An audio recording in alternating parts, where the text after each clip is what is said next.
Good morning, everyone. How lovely to see your faces, and each week seeing more and more and more of you coming back. It's so lovely. Hello, everyone on Zoom. So good to see you all. So good to see you, Sally.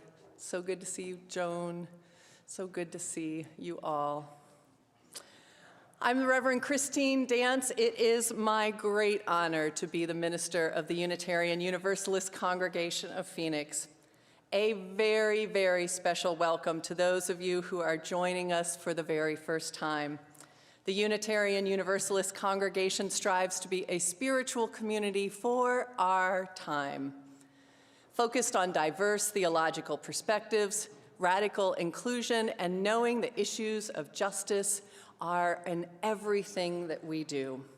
I want to invite those of you who are new or who have been here for a little while to our starting point, which is next Saturday. That is especially for new or inquiring members. It's a wonderful morning of getting to know other folks, getting to know a little bit about UUCP.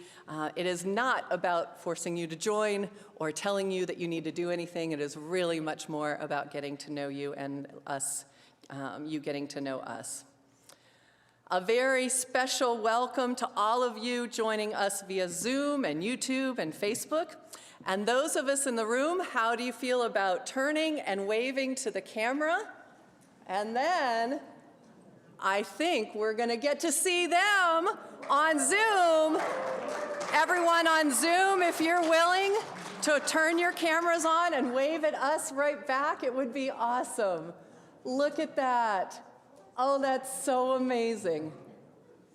Okay, I'm gonna cry. I've already cried once this morning. So lovely to see you all on Zoom. Thank you all for being here. Remember that we are one congregation, no matter how we are participating today. I want to give a shout out before we go any further to the auction last night. How many of you were here for the auction? Also online, all of those folks. It was a party, it was a celebration, it was a fundraiser. It was a great time for everyone for our health. The good news for those of you who are here in person this morning is Bonnie is right over there with a whole bunch of things that still have open slots. Little shout out to Pasta with the Pastor, gonna say there's a whole bunch of cool people already. It's gonna be super fun. You can still go over and sign up for anything, lots of bargains to be had.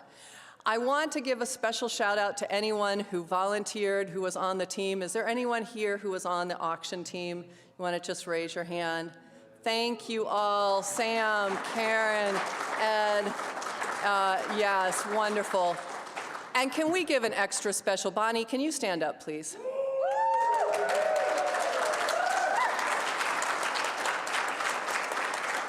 There she is.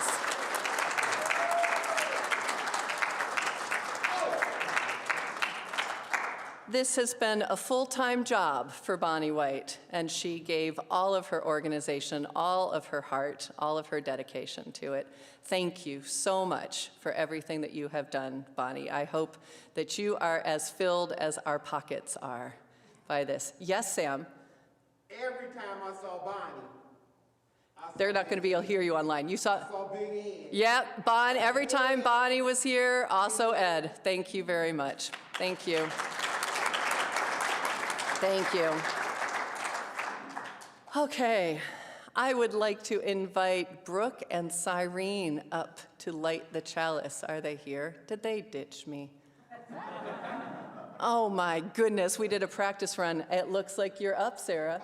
I'd like to invite our worship associate, Sarah Montgomery, to light our chalice this morning.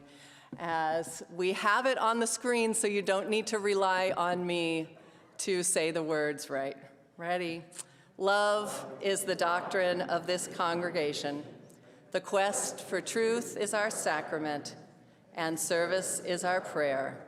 To dwell together in peace, to seek knowledge in freedom, to share our strength in fellowship. Thus do we covenant. Good morning, everyone. I'm Benji Messer, UUCP's music director, and I'm very excited to introduce you to this morning's guest artist, the vocalist and songwriter Holly Pyle. For many years, Holly led a very popular progressive band in town, a progressive soul jazz band called House of Stairs, that all of my friends were super into, and we would go to their shows. And she also performed solo using live looping to create elaborate vocal arrangements. I've never seen anyone use a looper this extensively, and well, you're in for a treat. Holly now lives in Los Angeles, but she returns to Phoenix occasionally, and we're lucky to have her with us during one of those visits. Most of the music today will be her compositions, but she's starting off, well, actually, you're going to start off with a demonstration, won't you? All right, you're up.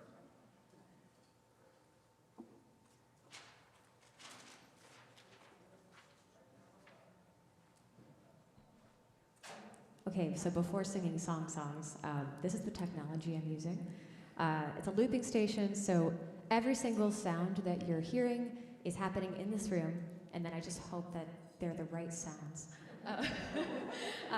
So I could talk on this pitch for a bit, and then I'm going to talk on this pitch for a bit, and then I'm going to talk on this pitch for a bit, and then I'm going to talk on this pitch. So I just sing with myself a lot. Pandemic definitely facilitates that quite a bit. So this first song is a Desiree arrangement.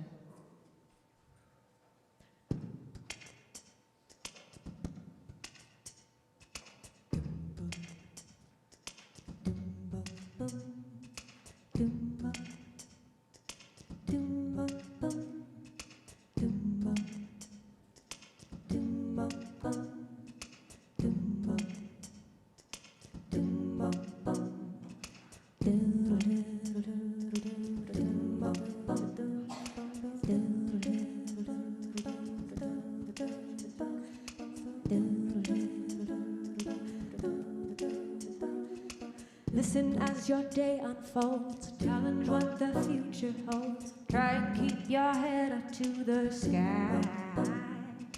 Lovers, they may cause you tears. Go ahead, release your fears. Stand up and be counted, don't be ashamed to cry.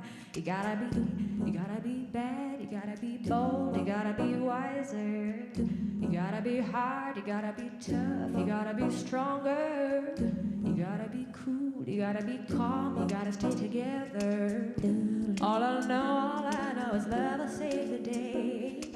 Herald what your mother said, read the books your father read. Try to solve the puzzles in your own sweet time.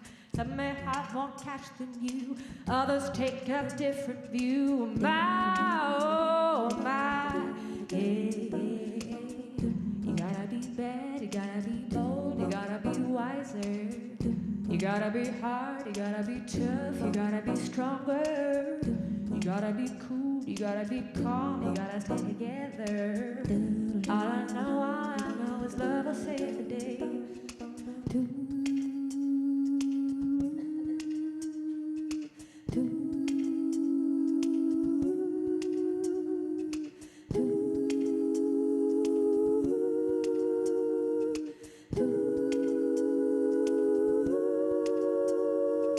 Don't ask no questions, it goes on without you, leaving you behind if you can't stay the pace. The world keeps on spinning, you can't stop if you try to.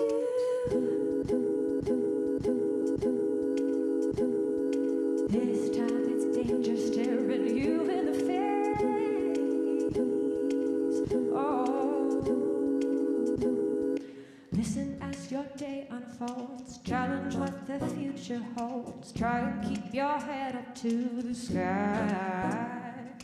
Lovers, they may cause you tears. Go ahead, release your fears. My, oh my, hey, hey. You gotta be bad, you gotta be bold, you gotta be wiser. You gotta be hard, you gotta be tough, you gotta be stronger. You gotta be cool, you gotta be calm, you gotta stay together. All I know is love will save the day. You gotta be bad, you gotta be told, you gotta be wiser. You gotta be hard, you gotta be tough, you gotta be stronger. You gotta be cool, you gotta be calm, you gotta stay together. All I know is love will save the day. All I know is love will save the day. All I know is love will save the day.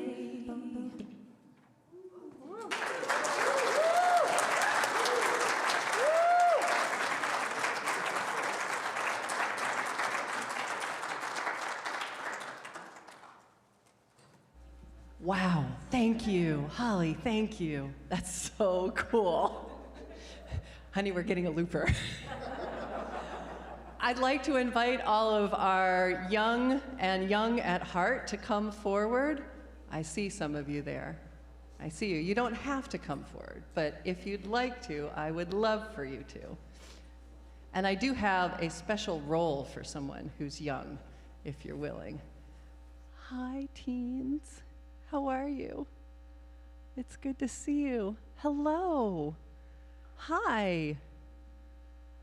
Okay, so who's good?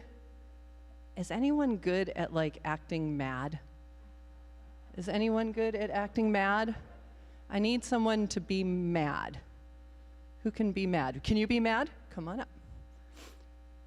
Tell me what your name is. Shaylin. Okay, Shaylin. Now, so here's what's going to happen. I am going to pretend stomp on your foot, okay? And I want you to do whatever it is that you would normally do when I stomp on your foot. You ready? It's okay.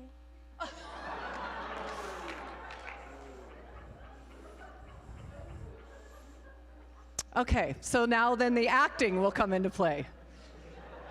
So I'm going to try it again, and I want you to be mad. Okay, can you try that? And just as your minister, I might say, if somebody does that, you're okay to be mad. Like, it's okay to be mad, all right? Okay, let's try this again. Ow! Why would you do that? Oh, very good, very good. Well, Shaylin, I don't understand why you're so mad. It's like, I didn't do it on purpose. I mean, why are you so angry? It's like, geez, it's like something really bad happened or something. I didn't mean it. Like, don't make such a big deal about it. Okay, so how did that make you feel, Shaylin? Mad. Good, good. Did it feel like I was minimizing what you had to say? Did it feel like I wasn't taking it seriously? Yeah, good. Well, that is, okay, I've lost all of my stuff. It's just deleted all of my together time. No, it's all good. I don't need it. I'll figure it out. I'm improvising. Okay, Shaylin, I'm gonna do another one. Oh my gosh, you're amazing.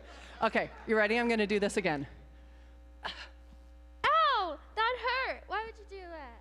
Oh, I'm so sorry, Shaylin. Oh my gosh, I'm a terrible person. I'm a horrible person. I don't deserve to live. Oh my gosh, can you ever forgive me? I'm so sorry. I'm so sorry. I always do these things. I'm terrible. Oh my gosh, I'm so sorry. Okay, how did that make you feel? Not mad. Not mad. Okay, well that's a start. But who did I make it about? Did I make it about your foot or did I make it about me? Yeah, I made that totally about me. And all of a sudden, your foot gets stamped on, but you have to make me feel better, don't you? It's like, oh, no, it's okay. It's all right. Yeah, it's all right. No, it's not that bad. When it was like, yeah, your foot just got stomped on. That's not cool. That's not right. Okay, let's see what my next one was. Totally got this. Okay. All right, here's another one. Ready? Ow! That hurt! Yeah, whatever.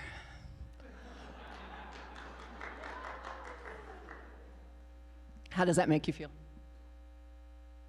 Mad? Good, good. We're working on your mad skills. This is really good.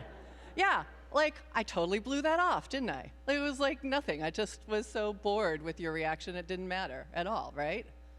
Okay, so let's try this one more time. All right, I'm gonna stomp on it really hard. Ow! would you do that? Shaylin, I am really sorry. I either meant to do it or didn't mean to do it, but I realized that my impact of that probably really hurt your foot. I should learn to do better. I'm really sorry. I will try not to do that again. Will you please forgive me? Yeah. Okay. Now, how did that feel? Good. Okay. I still shouldn't have stepped on your foot, right? I still shouldn't have done that.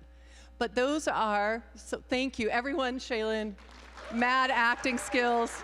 Bravo, bravo. So just saying, things can happen. Conflict can happen. We're going to talk about conflict. And we're going to talk about all the different ways that we respond to conflict. And a lot of them that are kind of given to us in our culture and how they might make us feel. So thank you, Shaylin, for demonstrating that so well. So you all are welcome to stay here in the sanctuary. You're welcome to make noise. You're welcome to walk around. Do we have anything, Mixed Jazz? We have some coloring sheets in the back. And some what? Earth Day activities. That's awesome. We've got some Earth Day activities in the back over there. Please feel free to enjoy those. Thank you, Mixed Jazz. I appreciate it. You all take care. Thank you so much for joining us for Together Time. Thank you, Shaylin.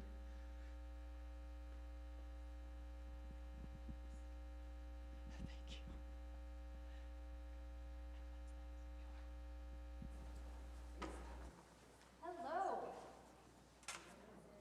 My name is Sarah Montgomery, and I am honored to serve as your worship associate today. Good morning. So everything that's going on at UUCP can be found on our website and phoenixuu.org and in our weekly newsletter, Compass. Today, we are having our first in-person coffee hour after service. And we will also continue to have our online coffee hour. Food and drink will be served outside, and here's the basic rule. If you're outside, you can choose to stay masked or not. If you're inside, mask on. So next week is Easter. And in addition to some phenomenal music, we are going to have two special elements this Easter. First, we invite you to wear, make, or decorate an Easter bonnet. And this can be any interpretation of bonnet that you want. A cap, a helmet, a wig, bunny ears, a fascinator, anything. And we'll be having our own version of an Easter parade at the end of service. Following the parade, we will have our own dragon egg hunt for our kiddos in the annexes area. I know my kiddo is very excited about this. Starting this month, Share the Plate will be a little different. So since 2008, we've been dedicating one Sunday a month and donating that offering to a nonprofit organization dedicated to helping our community. Going forward, we'll be splitting the undesignated funds from every offering 50-50 with a different organization each month, because we feel that this approach better reflects our values. So for April 2022, our Share the Plate partner is the Bridge Initiative. They're a theater collective and incubator in Phoenix dedicated to increasing opportunities and visibility for professional theater artists from historically marginalized groups with a focus on gender parity. This organization believes that theater should act as a mirror and a window to inspire growth and build community. They hold a safe and brave space to serve both artists and audiences. You can text UUCP to 73256. You can donate through the website, or you can send a check. If you're paying your pledge to UUCP, please indicate that on the check. And if you're here in person, this is a totally acceptable time to bust out your phone and text UUCP to 73256, which I'll be doing. And there are also collection boxes at the entrance. Please put your money in there as you come in or go out. For all you give to our congregation and our community partner, we are so grateful.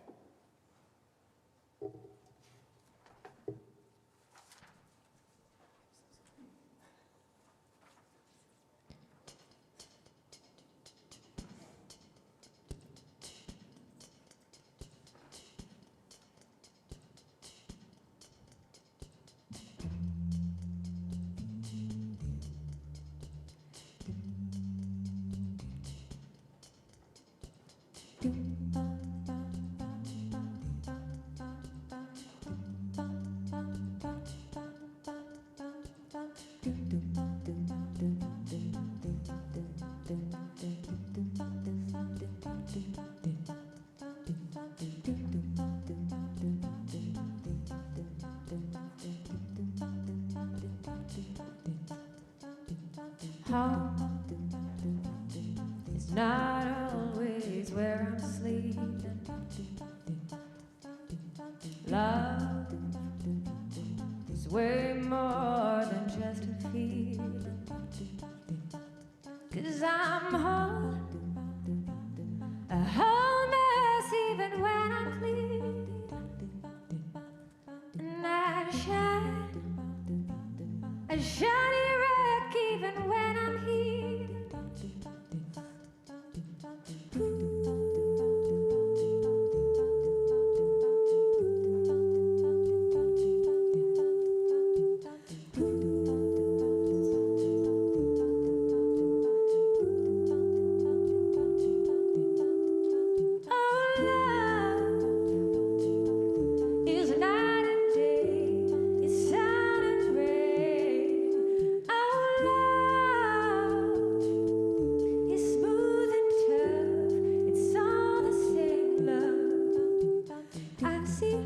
The dirt we've got caked on, and we'll make it into soil and plant some flowers. And when the rain falls, I know the sun will reveal your face again.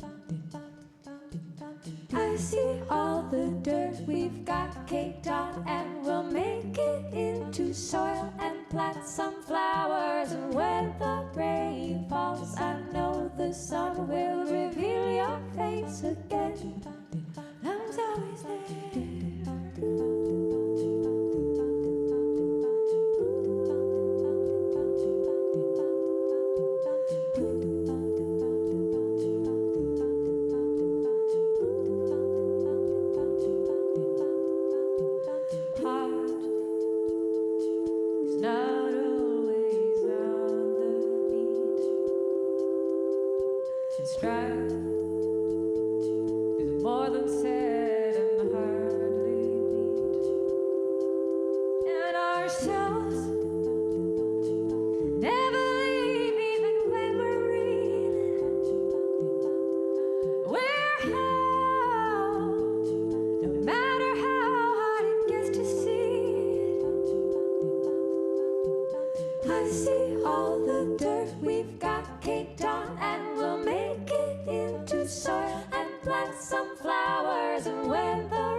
Thank you so much, Holly. And I realize in my joke of saying I need that totally underestimates your craft and art. So I don't assume that I know how to do any of that. Thank you. Thank you. It is the time in our service when we share the joys and sorrows of our community. Being together, it is good to share and to support each other and to connect. Folks on Zoom, please feel free to enter any joys and sorrows in the chat, putting your name in the beginning. You can always put private if you want something to be for our eyes only. And for those here in person, there are joys and sorrows at the back of the table. I've got a few of them here from you. While we are waiting for our Zoom folks to enter their joys and sorrows, let us remember that war is still happening in Ukraine. People are striving to recreate their lives as refugees. Way too many people are dying. folks who are dying trying to escape. Let us also remember those who are still hospitalized, suffering from long COVID, or are experiencing a new wave in the world. I know you all want this to be over so badly, and yet it is still affecting thousands. I also want to shout to the rafters of the heinous anti-trans legislation that is happening in so many of our states. Florida, gross. Arizona, the 2 trans bans, one against girls in sports, and the other ones about girls getting, or trans folks of any kind, getting medical needs, their medical treatment. Both of them passed in Arizona. And then to take the cake, Alabama has some of the worst anti-trans legislation that just passed both houses and are waiting for the governor to sign.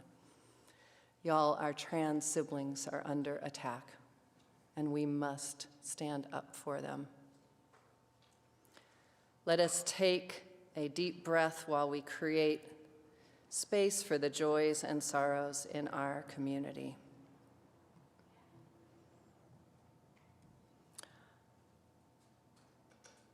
We've got a joy bringing our family in for Easter next week from Sabrina Estrada. Susan Morris says, I'm navigating well on my new knee, gradually going from hobbling to walking. The auction last night wore me out, but what joy to see so many friends and meet so many new people. Just a big shout out for how many new people were there last night, how many new people donated things last night. From Catherine Cruz, good news following the lumpectomy I had on March 30th. The tumor was removed with clean margins. The cancer has not spread to the lymph nodes. I will learn the next step in my treatment next week. Good news for Catherine. From Amy Miskell, joy, we still have Zoom as an option. My doctor said they are expecting another spike in COVID during April. From Sarah Moore, my uncle is currently in the emergency room. We think due to an allergic reaction to antibiotics. We're still waiting for results, but at least it's not COVID, hopefully. And I just want to give a shout out. She's made it public. Debbie Westwood is visiting her father who was in the hospital in England, and he caught COVID, and now she has it too. She is immune compromised and has worked very hard to stay safe, and we are sending love to Debbie and Gabby and their family. For in person, we have a few of them. Bill Snowden, it's a joy. It's a little bit of an announcement, Bill. It's right on the edge. It's really, but I'm going to let it pass just this one time, that the artwork here is on sale, and this is the last week we're going to have it, and that we're going to have new artwork coming down and going up on Saturday. Lots of love about the auction. Nabi has a joy. Nabi, you want to raise your hand? You don't have to. It's okay. That it's the end of festival week for AASA. How? Testing. How did I get festival out of testing? I'm so sorry. And there's a big difference between testing and festival, isn't there? Hopefully after the testing, there will be a festival. I hope so. I'm glad that the testing is almost over. From Sam Kirkland and Michelle Morgan, happy 90th birthday to Sam Kirkland Sr., to the man who made Sam Kirkland Jr. Happy birthday. And we have Dave and Nancy. Would you mind standing? Dave Bellama, Nancy McCarran, a joy that we have been part of this wonderful community for 14 years, and are now setting off on a new adventure in Carlsbad, California. Today is our last Sunday with you in person. The movers come on Friday, and we hit the road on Saturday. We are happy, and we are sad, and we are filled with gratitude. We love you both. Safe travels. You'll always be a part of us.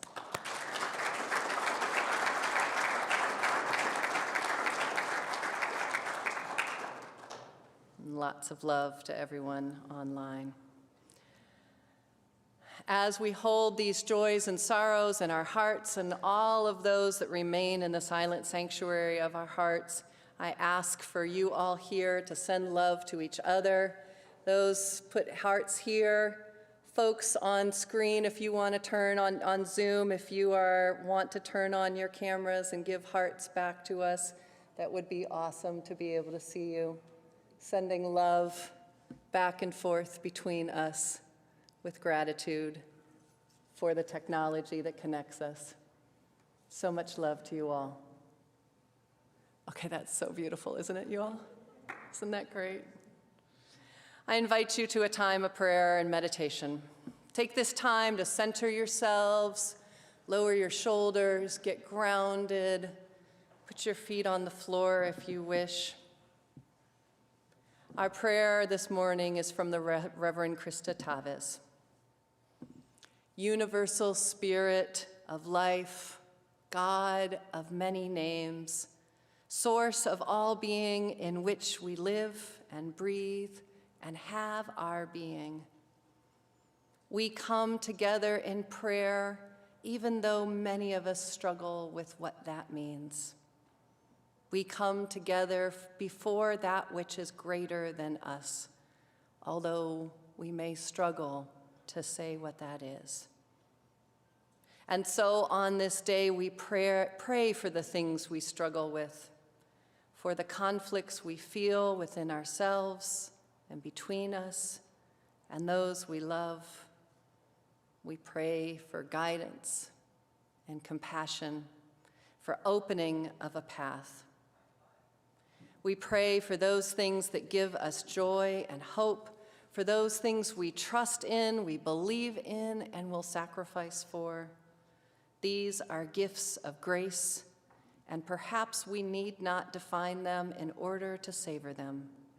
Rejoice in them. Be thankful for them. What we do know is that we gather this morning with all kinds of needs. Some are facing serious physical problems and are in need of healing. Others need healing of a different kind, emotional and spiritual. Some are facing family problems. Some are weary with the struggles of life and seek assurance that this will someday pass. Others face financial difficulties and their specter of making difficult decisions for themselves and their families. For each of us, we speak the deepest prayers of our hearts in different ways. Knowing what it means for them to be answered will look and feel different for each of us. May we somehow, this morning, be met at the point of our differences and also in the place where we are one, of the same breath and life that courses through all living things. In the name of truth, compassion, and justice, this we pray. Let us take a moment in shared silence.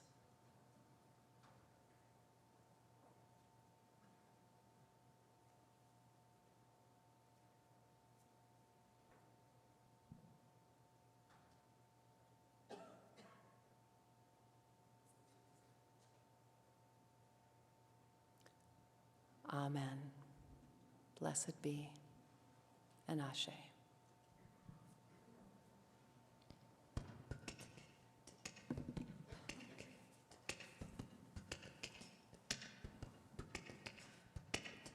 Dumba, dumba, dumba, dumba, dumba, dumba.